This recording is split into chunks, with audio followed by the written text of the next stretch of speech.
A pleasant evening and thank you for joining us for the Tuesday edition of Primetime News. I'm Salima Shimwefeleni Masipa.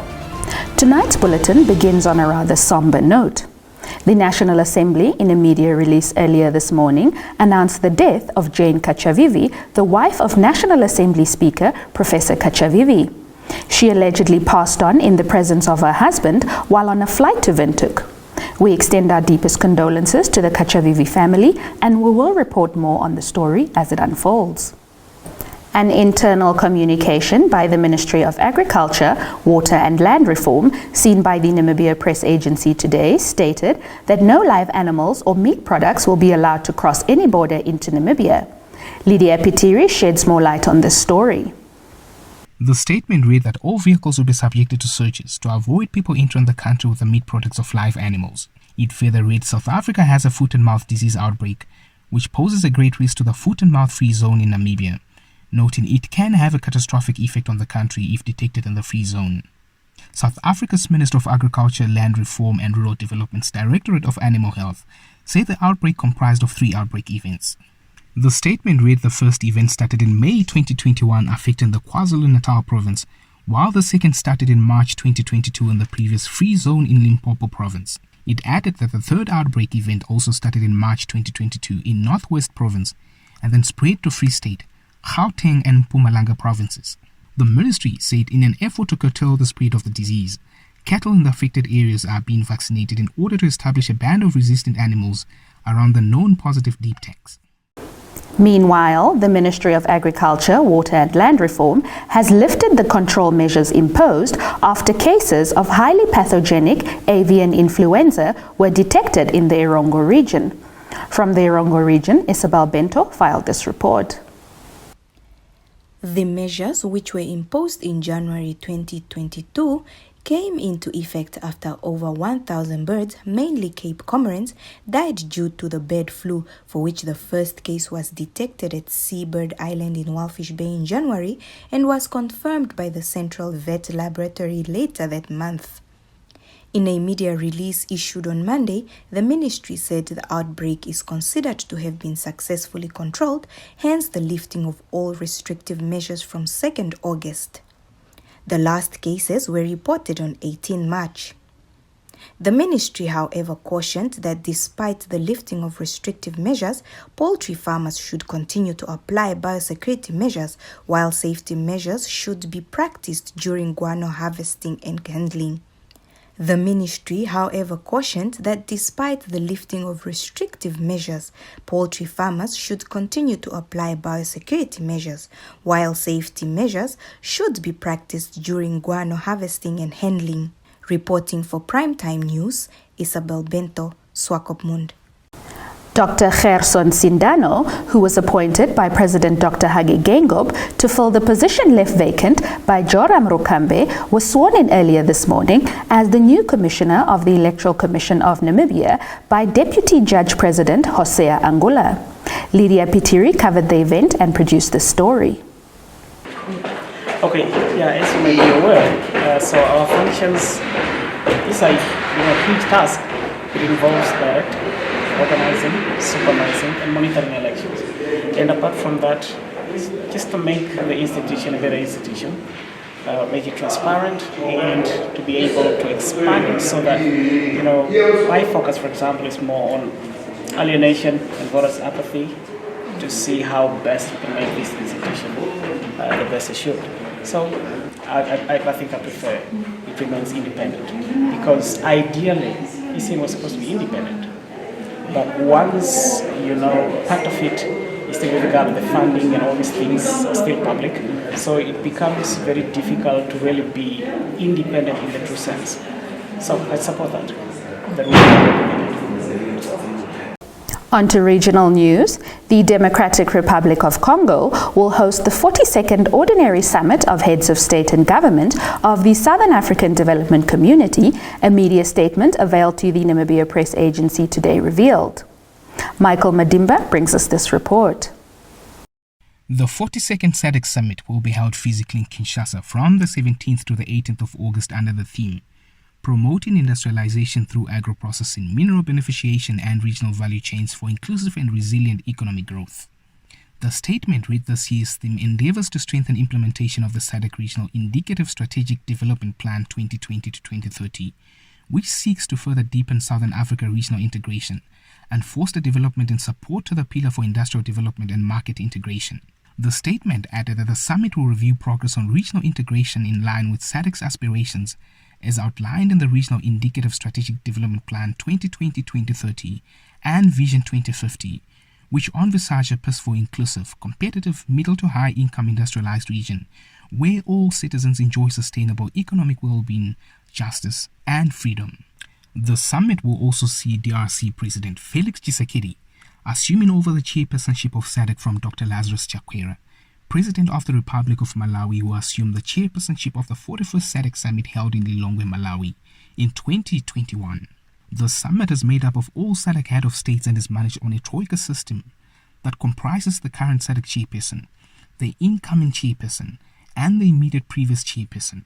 The ordinary SADC summit usually meets once a year around August or September in a member state of the incoming SADC chairperson. Stand by for your top roundup.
Welcome to the Primetime Business segment, where business and economics are the primary focus.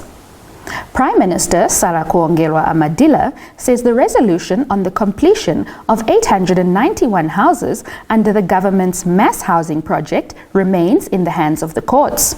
Linnea Dishena compiled this story. Responding to Popular Democratic Movement leader Mchenry Venani's letter regarding the unoccupied mass housing and occupation thereof on Monday, Kuhongolo Amadila said the completion of 891 houses, of which 505 are in Swakopmund, 362 in Windhoek and 24 in Opuwo, is hindered by legal disputes in which the court is issuing a lien to subcontractors over several houses. The Mass Housing Development Program was launched and implemented by government in 2013 and was aimed at increasing investment in the affordable housing sector and significantly increased the supply towards meeting the demand for housing in Namibia. On 24 July 2022, in an open letter while addressing members of PDM's Central Committee held in Okahanja, Venani gave the Prime Minister 25 days to give people the unoccupied houses under the mass housing program, stressing that close to 1,000 houses have been vacant for the past 7 years, while thousands of Namibians are homeless. Kuhongolo Amadila indicated that 4,130 housing units have been completed under the Mass Housing Development Program and handed over to beneficiaries in the various local authorities since the inception of the program, noting that there are no completed houses that are unlocated. Onto the European business landscape. German automotive supplier and tire manufacturer Continental slipped into the red in the second quarter due to increased costs and depreciation. Lydia Pitiri breaks down the figures for us.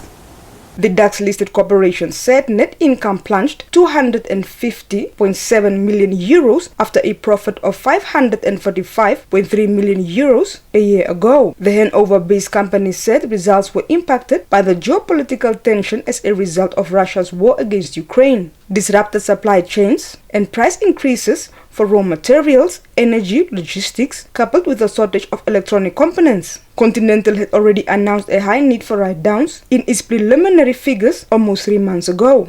On Tuesday, Chief Financial Officer Kasia Durfeld described the company as facing hurricane-like headwinds, noting they are, however, optimistic for the second half of the year. That's all the top news we had for you this evening. Kindly stay tuned for Sport Planet, but first we bring you the economics roundup, followed by the weather forecast.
Good evening and welcome to Sport Planet. I'm Joy Gosses. Continental football leads the slot. African Football Supremo Patrice Motsepe on Wednesday will launch a CAF Super League in Tanzania with promises of $100 million prize fund for cash-strapped clubs. The team owners have complained for decades about the cost of competing in the current marquee competition, the CAF Champions League, which offers a $2.5 million first prize from a $12.5 million pot. George Hendricks reports. While no details about the Super League have been officially released, it is believed 24 clubs will take part in the maiden edition. 8 will come from the North, the dominant region in African club football, 8 from the West Centre and 8 from the Southeast. Invitations to compete will be based on results in the 2 annual CAF competitions, the Champions League and the second-tier Confederation Cup. A CAF official suggested that after the 3 regional groups, there would be 3 knockout rounds leading to the final and record riches for the winners. The Super League will be organized in partnership with FIFA. FIFA President Gianni Infantino said there are some African clubs with literally millions of supporters and the owners have to pay money in order to compete in CAF competitions. CAF President Motsepe admitted after his club, Mamelodi Sundowns, won the 2016 Champions League that the prize money did not cover all the expenses. But not everyone is excited about the Super League, with Cape Town City Football Club owner John Comites calling it a super silly idea.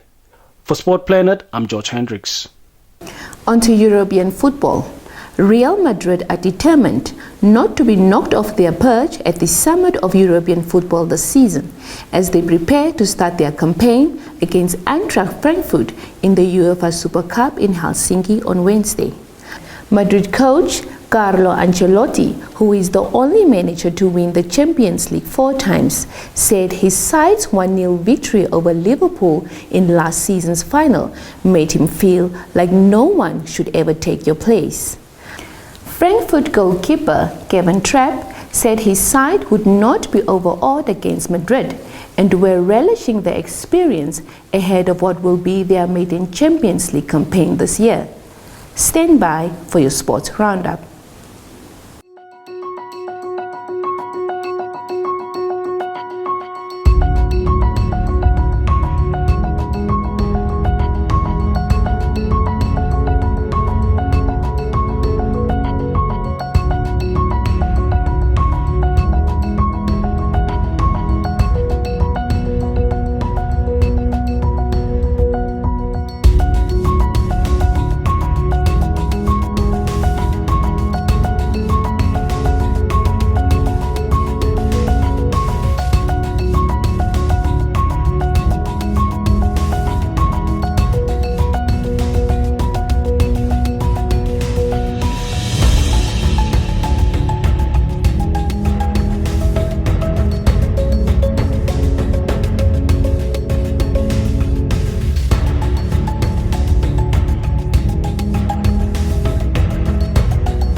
With the sports news, we have come to the end of the Tuesday edition of Primetime News.